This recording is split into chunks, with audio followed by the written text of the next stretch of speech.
Delhi liquor స్కామ్కు సంబంధించి ఢిల్లీ ముఖ్యమంత్రి Arvind Kejriwal arrest అవ్వడం, ఆ తర్వాత ఆయన నిన్న ఏదైతే అక్కడ ఉన్నటువంటి నీటి సమస్యకు సంబంధించి జైలు నుంచే కొన్ని ఆదేశాలు ఇవ్వడం, ఈ మొత్తం వ్యవహారం కూడా చూసాం. మరోవైపు కవితకు సంబంధించి కూడా కేసు మరింత ముందుకు వెళ్తోంది. ఆమె మేనల్లుడు కూడా ఒక వ్యక్తి ఇందులో ఇన్వాల్వ్ అయి ఉన్నాడు అనేటువంటి, ఆమె ఆడబడుచు ఇంట్లో ఆల్రెడీ సోదాలు జరిగినాయి, సోదాలకు సంబంధించినటువంటి విషయం ఉంది. అదే సందర్భంలో ఆవిడ మేనల్లుడు శరణ్ అనే వ్యక్తి అబ్స్కాండింగ్ లో ఉన్నారని ఆమెను అరెస్ట్ చేసినప్పుడు కూడా అక్కడే ఉన్నాడు. అతని ఫోన్ అప్పుడు సీజ్ చేసి చూస్తే ఈ అంశానికి సంబంధించినటువంటి వివరాలు బయటపడ్డాయి.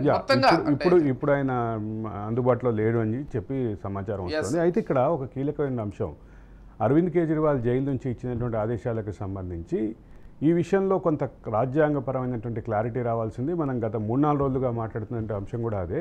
రాజ్యాంగపరమైనటువంటి క్లారిటీ లేదు. ఇప్పుడు పబ్లిక్ ఆఫీస్ నిర్వహించే వాళ్ళు వాళ్ళ అరెస్ట్ అయితే ఏం జరగాలి అనేటటువంటి, ఏం చేయాలి అనేటటువంటిది రాజ్యాంగ విధి విధానాలని చూడటానికి, అంటే స్క్రిప్టెడ్ రాజ్యాంగాన్ని, మనది లిఖిత రాజ్యాంగం, లిఖిత రాజ్యాంగాన్ని ఒకసారి దాంట్లో ఉన్నటువంటి మూలాలను చూస్తారు. అదే సందర్భంలో దీనికి సపోర్టివ్గా ఉన్నటువంటి ప్రజాప్రాతినిధ్య చట్టం దాన్ని చూస్తారు. ప్రజాప్రాతినిధ్య చట్టంలో ఉన్నటువంటి ప్రొవిజన్స్లో ఎక్కడా కనిపించట్లేదు. అదే సందర్భంలో రాజ్యాంగంలో ఉన్నటువంటి విధి విధానాలు ఎక్కడ కనిపించట్లేదు. దానిలో రాజ్యాంగ పరిషత్ డిబేట్స్లో కూడా దీనికి సంబంధించినటువంటి పరిస్థితి ఎక్కడ కనిపించట్లేదు. ఇది న్యాయవాద వర్గాల్లో, రాజ్యాంగ నిపుణుల్లో జరుగుతున్నటువంటి చర్చ. ఈ చర్చకి ఎప్పుడు ముగింపు వస్తుంది? మనం అనుకున్నట్లుగా రాజ్యాంగ ధర్మాసనం దీనికి క్లారిటీ ఇస్తుందా? రాజ్యాంగ ధర్మాసనం దీని మీద ప్రత్యేక భేటీ అవుతుందా? ఇదంతా హైపోథెటికల్ క్వశ్చన్. అయితే ఒకటి క్లియర్గా చెప్పాల్సిన పరిస్థితి ఏంటంటే, అరవింద్ కేజ్రీవాల్కి ముఖ్యమంత్రి పదవి వదలటానికి ఉన్నటువంటి ప్రధానమైనటువంటి ఇబ్బంది ఆ పార్టీ కూడా అంగీకరించట్లేదు. ఆ పార్టీ కూడా ఆయన సిద్ధంగా లేరు. ఆ పార్టీ కూడా అంగీకరించట్లేదు. మాన్ అయితే, పంజాబ్ సీఎం మాన్ అయితే కోర్టు అనుమతితోటి ప్రత్యేకంగా ముఖ్యమంత్రి కార్యాలయం జైల్లోనే నిర్మిస్తామని చెప్పినటువంటి పరిస్థితి. అంటే అంత అగ్రెసివ్గా ఆమ్ ఆద్మీ పార్టీ క్లియర్గా ఉంది. అయితే ఆమ్ ఆద్మీ పార్టీకి జాతీయ స్థాయిలో చాలా విస్తృతమైనటువంటి మద్దతు వస్తుంది. బీజేపీయేతర ఎన్డీఏతర పక్షాలన్నీ ఆమ్ ఆద్మీ పార్టీకి అండగా నిలబడినటువంటి పరిస్థితి ఉంది. చివరికి తన కూతురు అరెస్టుని ఖండించని కేసీఆర్ కూడా అరవింద్ కేజ్రీవాల్ అరెస్టుని ఖండించారు. సరే, కవిత సబ్జెక్టుకు వచ్చే ముందు ఇదే అరవింద్ కేజ్రీవాల్ రాజకీయాల్లోకి వచ్చినప్పుడు ఎంత సంచలనంగా మారారంటే, ఒక ఐఆర్ఎస్ ఉన్నటువంటి ఒక ఉన్నతమైనటువంటి వ్యక్తి, సాంప్రదాయ రాజకీయాలకి అతీతంగా, సాంప్రదాయ రాజకీయాలకి భిన్నంగా ఒక క్లియర్ పాలిటిక్స్, క్లీన్ పాలిటిక్స్ అనే నినాదంతో అరవింద్ కేజ్రీవాల్ వచ్చారు. లోక్పాల్ అనేటటువంటి, అంటే ప్రజాప్రతినిధుల మీద చర్యలు చేపట్టేటటువంటి, విచారణ జరిపేటటువంటి ఆ ఇమ్యూన్ని కాదని, అది చివరికి ప్రధానమంత్రిని, ముఖ్యమంత్రిని కూడా తీసుకొచ్చేట లోక్పాల్ బిల్లు కావాలి అనేటటువంటి నినాదంతో ఆయన వచ్చారు. అక్కడి నుంచి మొదలు పెడితే ఢిల్లీలో నిర్భయ కేసులో జరిగినటువంటి ఇష్యూలో నిర్భయ కేసుని టార్గెట్ చేసి, కాంగ్రెస్ ప్రభుత్వాన్ని టార్గెట్ చేసి, ఆయన అప్పటి ముఖ్యమంత్రి, ఢిల్లీ ముఖ్యమంత్రి షీలా దీక్షిత్ని టార్గెట్ చేసి తీవ్రమైనటువంటి వేగమైనంగా రాజకీయాలు నడిపారు. ఆ క్రమంలో క్లియర్ పాలిటిక్స్, సంస్కరణల పాలిటిక్స్, వీటన్నిటికీ కేంద్రంగా వచ్చారు.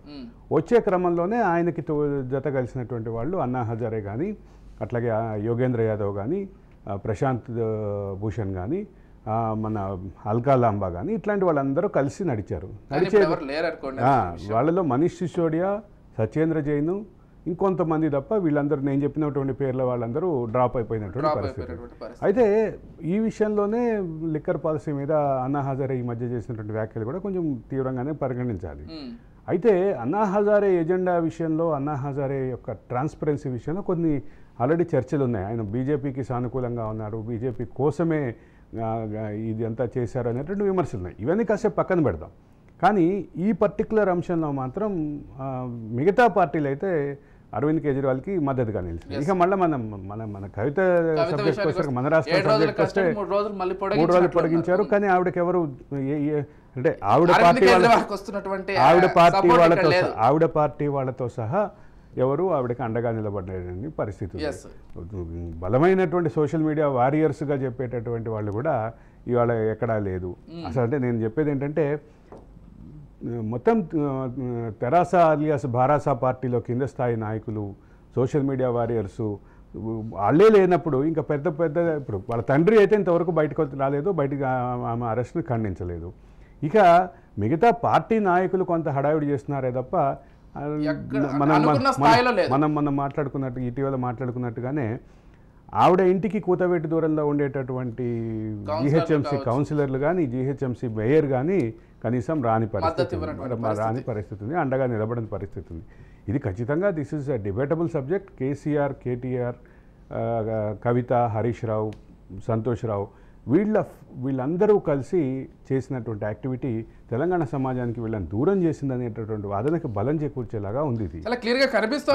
అయితే ఇక్కడ ప్రధానమైనటువంటి అంశం ఏంటంటే కవితకు సంబంధించినటువంటి విషయాల్లో ఇప్పుడు కొత్తగా మేనల్లుడి పేరు కవిత అంటే కవిత ఆడబడుచు కొడుకు శరణ్ పేరు బయటకు వచ్చింది. దీనికి సంబంధించి శరణ్కి సంబంధించినటువంటి సెర్చ్ జరుగుతున్నట్టుగా మనకు సమాచారం వస్తుంది.